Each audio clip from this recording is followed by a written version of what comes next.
Hey guys, it's Margie, and today I'm doing a movie review of the 1989 film Driving Miss Daisy. As you can see, I have swapped my backgrounds yet again. We'll see how long I stay with this one. Probably gonna do more than one review in this location. Enough of that, let's get into this movie. It starred Morgan Freeman, Jessica Tandy, Dan Aykroyd, Patti LuPone, Esther Roll, Joanne Harilla, William Hall Jr., Alvin M. Sugarman, Clarice F. Gigerman, Muriel Moore, Sylvia Collar, Carolyn Gold, Crystal R. Fox, Bob Hanna, and Ray McKenna. And basically, I just mentioned every single person that was in this movie because there was a very small cast. It was directed by Bruce Beresford, who also directed Double Jeopardy. Music was by Hans Zimmer, who many of you know. He's done music for Pirates of the Caribbean, Man of Steel, 12 Years a Slave, Inception, The Dark Knight, Gladiator, Something to Talk About, which I've done a previous review of, and A League of Their Own, which I've done a previous review of. Cinematography was by Peter James, who's done cinematography for 27 Dresses, Meet the Parents, and Double Jeopardy. Edited by Mark Warner, who also edited Rocky III, Staying Alive, and Double Jeopardy. Seeing a theme here? Written by Alfred Urry, who also wrote Mystic Pizza, which I've done a previous review of. Produced by David Brown, who produced Kiss the Girls, A Few Good Men, Jaws, and The Sting. Lily Fina Zanuck, Richard D. Zanuck, who also produced Big Fish and Road to Perdition, Jaws, The Sting, and The Sound of Music. Let's jump into performances here. Morgan Freeman, words cannot describe how perfectly he filled the role. Like, I have never seen someone cast so perfectly for a role probably in my entire life. And by that, I mean, like, he was just born to play this. Like, his personality, the way he acts, like, fits so well with this character. His accent, his mannerisms, like, are just beautiful. He was nominated for the Best Actor Oscar, which he didn't win, but,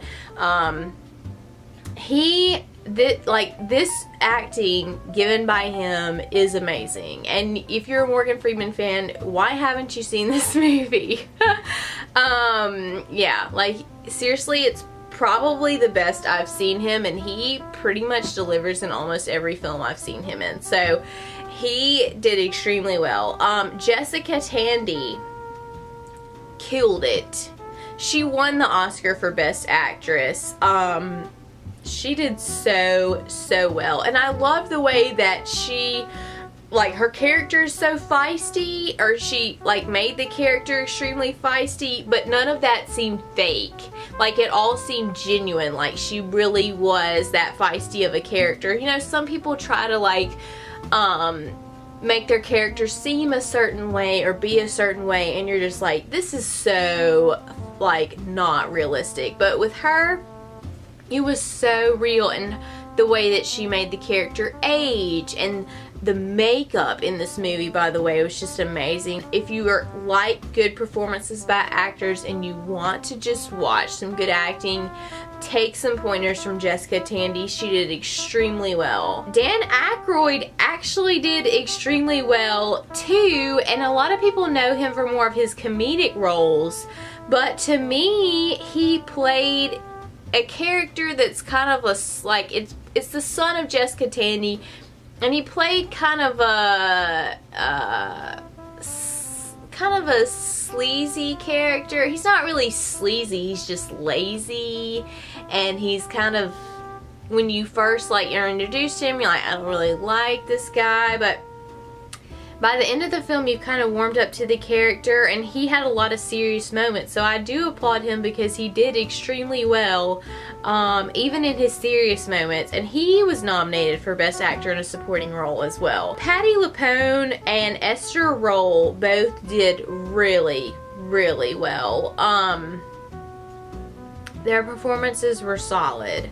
Everyone else here that I mentioned did well, but again, literally, like I said, basically this is the entire cast. Like, even the guy at the grocery store is, like, I listed him because the cast is so small, and I'm not saying may not have literally listed the guy at the grocery store, but that's the type of roles that I even listed because it was such a small cast. I thought the directing for this was really fantastic, and I'll tell you why. It can be tough to take something that was once a play and to work with a writer who, Alfred Urry, who also wrote the play and wrote the screenplay for this as well. But it can be tough when you're working with someone like that who is so close to their own work to capture their vision and to keep it like the way they see it and to be true to the screenplay and the original play. And I thought he did such a great job of that. It's not really fancy, it's not over the top,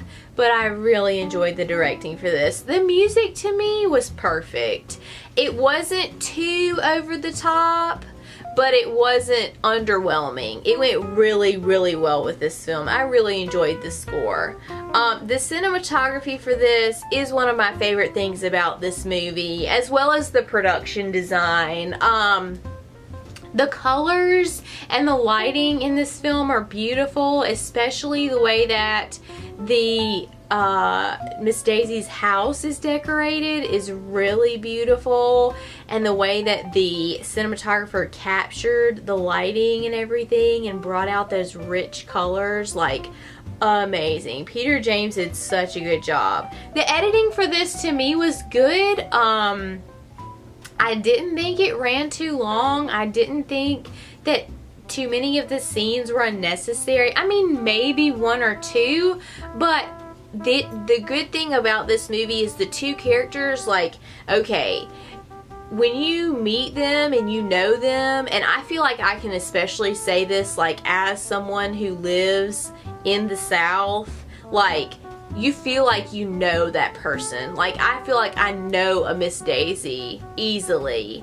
And so when you, like, feel like you can relate to the characters so much, you feel like you want to watch them interact. And the great relationship between Jessica Tandy and Morgan Freeman's characters is beautiful. And even if the scenes necessarily don't advance the plot, you just want to, like, hang out with these people. Like, I really thought it was the perfect length. The writing for this is amazing, but I will say that without the great acting from the two mains, I don't think the writing would have appeared nearly as strong. I think that Morgan and Jessica both kind of took their characters and made them their own and added some quirks and mannerisms to them that pushed the writing of Alfred Urry over the top. So I thought the writing for this was superb standing alone, but I thought it was even better because of the great acting. Okay guys, let's talk Parents Guys here before I jump special notes. For language, we have one use of GD, one use of D, and one use of the N-word. We have 5 religious exclamations. For sexual content, we have no sexual content. For intense or scary, like frightening scenes, there were none of those. And there were no drug or alcohol, except for there is smoking. But other than that, there's not any of that. So yeah, it's really a really clean movie, guys, and I really enjoyed that. Special notes for this one: all of the acting in this movie is superb. If you are an actress, an aspiring actress or actor, take notes. Like, the acting in this is amazing. The next note: great story, great characters, great writing. Again, you feel like you know these people. You feel like they live down the street from you. Like, amazing. I love the relatableness of the characters. Love the charm and realistic aspects of the characters was the next note that I had. I really loved, like, the sharp wit and that, like, back and forth between Morgan and Jessica Tandy, and especially the feistiness of Jessica Tandy reminded me so much of a lot of older ladies that I know, that they're just, like, spunky, and it doesn't matter what you say, you are still wrong if you disagree with them. Like, that stubborn, like, classy, I just loved it. Like, her character to me was so realistic. I was like, I know you, like, you live down the street from me. So that was really cool for me to see. Another note that I did want to mention, this is one of the most soothing movies I think I've ever seen. Now, what do I mean by that? Well, I was enjoying this movie so much and was just so at peace kind of with the whole thing and the flow of the movie that I actually dozed off during the movie. Now, I'm not saying this like as a critical thing that the movie is boring, because it is far from boring, let me assure you. It's a fantastic movie and not boring at all. But I was just like so comfortable with this movie and was enjoying it and felt like it was so relaxed and like this flowing, laid back, lazy almost film. And I really liked that, and I just was so comfortable. I just fell asleep. I don't know what to say. Of course, I quickly woke back up and went back and recaught the part that I missed, but that's something that's really great. I am not one personally that can fall asleep to like television or movies. I know a lot of people will be like, oh, I'm gonna go put on a movie so I can go to bed, and I'm like, no. I never do that, but this movie would be one that I'd be like, okay, I need to go to sleep. Let me turn this on, just because it's got this super comforting feel. Thank you so much for checking out my review of the 1989 movie Driving Miss Daisy. Would I watch this one again? I might. I probably would. I'm giving this film 4.5 stars out of 5, and I should mention that it won Best Picture for 1989. I think it was well deserved. Let me know what you thought of this review and of that win in the comments, and I'll see you guys next time.